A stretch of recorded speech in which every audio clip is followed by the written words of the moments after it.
welcome back to you all. Hi-Fi study for you. Today in this video we shall discuss about class 7 science. A new topic is transfer of heat. Means how heat transfer, and this is a part of heat chapter that I discussed you in previous video. You can see them of heat.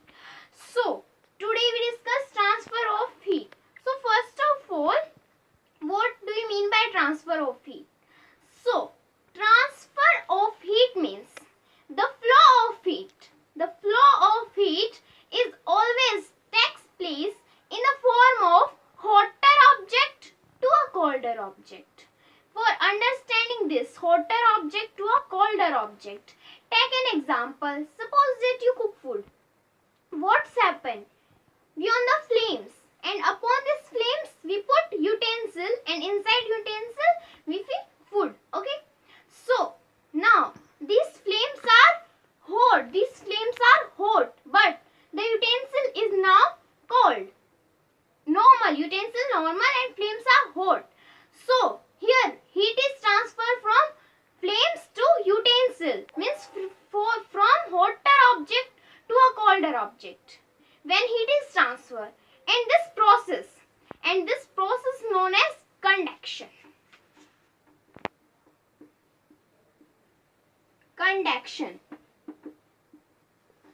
Okay, this process is known as conduction. So repeat this example and confirm our concept. After this, we hold the utensil and put aside from flames and of the flames. Then what's happened?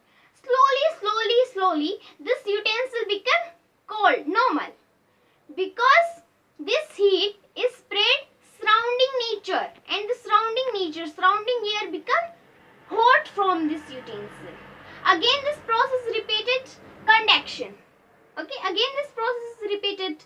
So the flow of heat is always takes place in the form of hotter object to a colder object. Correct? So now there are two types of things. First is which allow to pass heat through them. Second is which not allow to pass heat through them. So first is to pass heat through them. Allow to pass heat through them are conductor.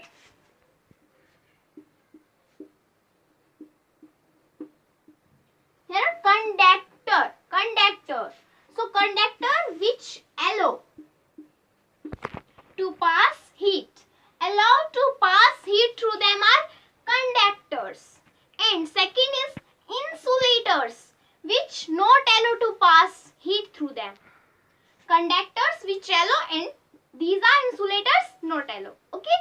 So now take its example. So first is conductor. Examples of this like copper, iron, etc. and aluminium also, and of insulators I write here the example of insulators: wood, plastic, etc. And for understanding this, take an example. Utensil. We all know that normally utensil is made up of copper, iron, aluminium, etc. Because by this heat can flow. By this food is cooked. Okay. So these are made up of copper, iron and aluminium. But the handles of this by which we hold the utensil are made up of wood or plastic, by which we don't feel any hot. Okay. So these are the examples of conductor